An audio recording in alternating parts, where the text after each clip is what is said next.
Inmunidad, vacunas y folclore. No hay que confiarse, seguimos en medio de una pandemia que todos los días suma nuevos casos y cobra vidas. El comportamiento asincrónico de las regiones del país hace que los departamentos y municipios vivan momentos epidemiológicos muy diferentes entre sí que requieren diferentes medidas para cada uno de ellos. Ya se empiezan a conocer informes y estudios que nos ilustran sobre el impacto que tuvo el virus en las comunidades, y es de mucha ayuda empezar a conocer, entender y cuestionar estas cifras para construir el mejor conocimiento posible. A raíz del reciente reporte breve realizado desde la ciudad de Montería, llamado SARS-CoV-2 Zero Prevalence Among Adults in a Tropical City of the Caribbean Area, Colombia, Are We Much Closer to Herd Immunity Than Developed Countries? Y sobre algunas declaraciones y titulares en medios de comunicación, creo necesario plantear unas consideraciones para motivar mayor concienciación en el público sobre lo que significan este tipo de estudios y lo que se puede concluir de ellos. En primera medida, noten que el título del reporte es una pregunta. Los autores lanzan una hipótesis y, de acuerdo a sus métodos, objetivos y resultados, tratarán de dar respuesta a su interrogante.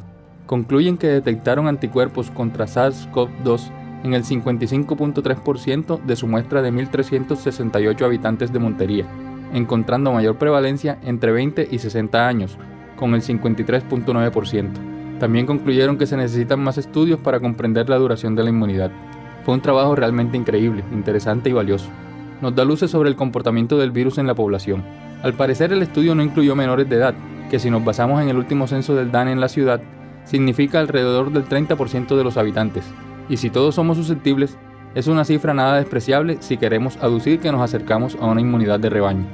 Máxime cuando los mismos autores en otro estudio sugieren que puede haber una reactividad serológica cruzada con antiguas infecciones por virus Zika, hasta en el 26% de las pruebas de anticuerpos positivas para SARS-CoV-2. Se necesitan más estudios para establecer si el hallazgo realmente significa inmunidad contra el coronavirus. Otro estudio, prepublicado en Science Direct, sobre la respuesta de las células CD4+T a SARS-CoV-2 en personas no expuestas y pacientes graves con COVID-19, encontró reactividad cruzada con el coronavirus humano causante de resfriado común en la mayoría de individuos sanos. Sin embargo, esto no parece contribuir a la respuesta inmune a casos graves de COVID-19. Por otro lado, el informe preliminar del Estudio Nacional de Seroprevalencia, conducido por el INS y MinSalud, nos avisa también de algunos valores similares a Montería en Barranquilla y superiores en Leticia. Las preguntas que surgen ahora son: ¿por cuánto tiempo? ¿Qué hacer en las zonas de baja prevalencia de estas ciudades? ¿Cuánto ha sido el costo humano? ¿Deben vacunarse los seropositivos? Ya hay voces que dicen que deben revisarse las cifras de letalidad al conocerse estos datos, pues si hay muchos más infectados es necesario recalcular. Sin embargo, esto no es así de sencillo. La tasa de letalidad en una población es la relación entre el número de muertes por infección por SARS-CoV-2, numerador, y el número de personas infectadas por SARS-CoV-2, denominador, durante un periodo preestablecido. Tanto el numerador como el denominador son difíciles de cuantificar. ¿Por qué es difícil cuantificar el denominador? El número de infectados con SARS-CoV-2 no es el número de casos confirmados de COVID-19. Muchas personas infectadas nunca presentan síntomas o tienen síntomas menores y nunca se les diagnostica. ¿Por qué es difícil cuantificar el numerador? El número de muertes puede ser subestimado por las muertes confirmadas de COVID-19 debido a una determinación inexacta, sobreestimada por el exceso de muertes debido a los efectos indirectos de la pandemia. Los resultados que hemos ido conociendo no son raros.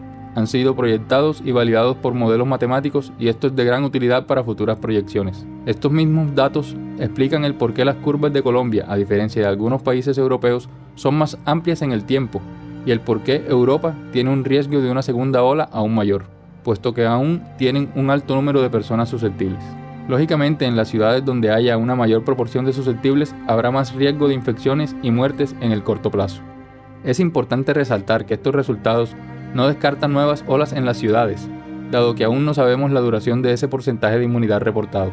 Además, no es prudente hablar de inmunidad de rebaño en el sentido estricto de la palabra, porque aún no se sabe cuánto dura esa inmunidad y porque ese valor puede ser diferente para cada lugar debido a factores como la heterogeneidad del contacto, tal como lo expresó la epidemióloga Dra. Zulma Kukunuba del Imperial College of London. Sobre las vacunas, suscribo completamente la opinión de la doctora Mónica Lalanda, urgencióloga, bioeticista, comunicadora e ilustradora.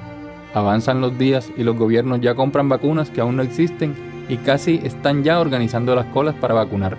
Mientras tanto, personas con credibilidad científica como el editor del British Journal of Medicine, Peter Doshi, hace un llamado a la prudencia, y no es el único.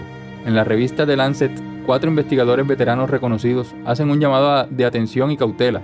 Lo hacen desde la experiencia de investigación en tecnología similar para la vacuna contra el SIDA, que sabemos aún no existe. Para hacer un seguimiento de todas las vacunas, ahora mismo en proceso, hay transparencia en la página www.clinicaltrials.gov. Dan datos y fechas de laboratorio de finalización de fases. Parece que ninguna estaría lista antes de mayo del 2021. La vacuna de Pfizer estaría acabada en agosto de 2021 y el estudio se daría por completado en enero del 2023. Estos serían los plazos a seguir para confirmar su seguridad en circunstancias normales. Pero las circunstancias no son las normales. La FDA está recomendando de forma excepcional por emergencia mundial que la fase 3 de los estudios de seguridad de la vacuna dure 2 meses tras completar la vacunación. Normalmente es entre 1 y 3 años. Vacunar al personal sanitario de primeros puede ser tremendamente arriesgado. Ya se habla de esto abiertamente. Y mucho cuidado, estos médicos alarmados no son antivacunas. Necesitamos esa vacuna, pero la presión política y social pueden resultar en vacunas inseguras. Cruzamos los dedos esperando una buena vacuna y la sensatez de nuestras instituciones, pero dejemos que la ciencia siga sus pasos. Mientras, hay que seguir presionando e insistiendo en aplicar e investigar otras medidas de protección. Por otro lado, el optimismo desbordado y lo folclórico con que se toman los comunicados de prensa han hecho que muchas personas den por hecho que esta pandemia se resolvió, sobre todo si ya se han infectado y superaron la prima infección. Sin embargo, cada vez se conocen más reportes de reinfecciones documentadas en distintas partes del mundo. Son muy escasas y anecdóticas, pero no se pueden ignorar. También se empiezan a conocer casos de lo que se ha denominado COVID prolongado, que son cuadros clínicos sintomáticos extensos y de evolución errática, con una mortalidad importante. Y por último, también se conocen reportes de reactivaciones de la infección en personas dadas de alta, con el consiguiente cuadro grave del reingreso. Menciono todo esto para resaltar lo impredecible que puede resultar la acción del virus, y aunque estas formas sean una minoría, ¿estaría usted dispuesto a correr el riesgo?